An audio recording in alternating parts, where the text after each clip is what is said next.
Bayangkan, satu program pemerintah yang anggarannya lebih besar dari gabungan beasiswa seluruh pelajar di Indonesia dan gaji seluruh guru non PNS. Program yang dapurnya dibayar 6 juta rupiah per hari. Bahkan saat libur, saat nggak masak, dan nggak kena pajak.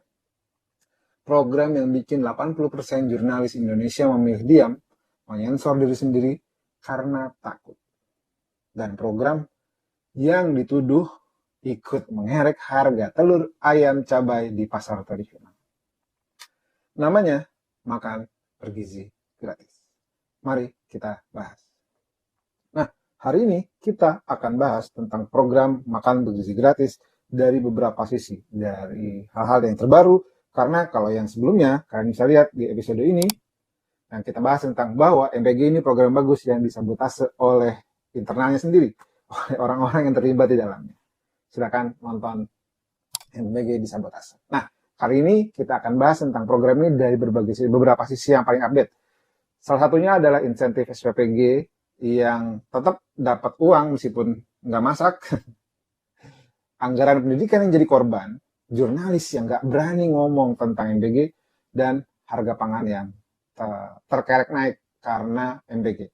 Sekali lagi, seperti yang sudah saya sebutkan di awal di video yang ini tadi, bahwa posisi saya itu tidak pernah anti sama MBG. MBG adalah program yang bagus.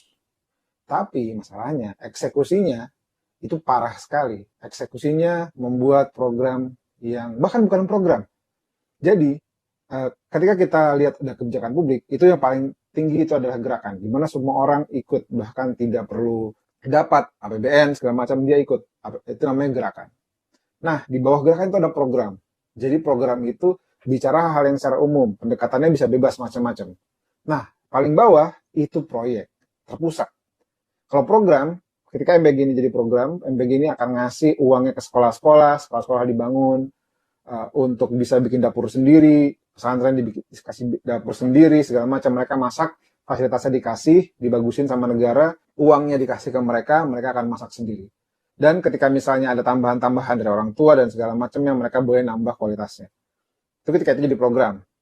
Nah, ketika itu jadi proyek, semuanya terpusat dari negara, pemerintah, APBN, menunjuk satu badan namanya BGN, BGN bikin BGN level daerah namanya SPPG, dibawa kerjasama sama yayasan. Dah, itu semua terpusat ya sampai bawah. Itu namanya proyek, bukan program, apalagi gerakan. Sehingga, lagi saya bilang bahwa MBG ini program yang bagus, tapi dia disabotase sama dirinya sendiri, dan dia jelek karena dirinya sendiri. Bukan karena antek-antek asing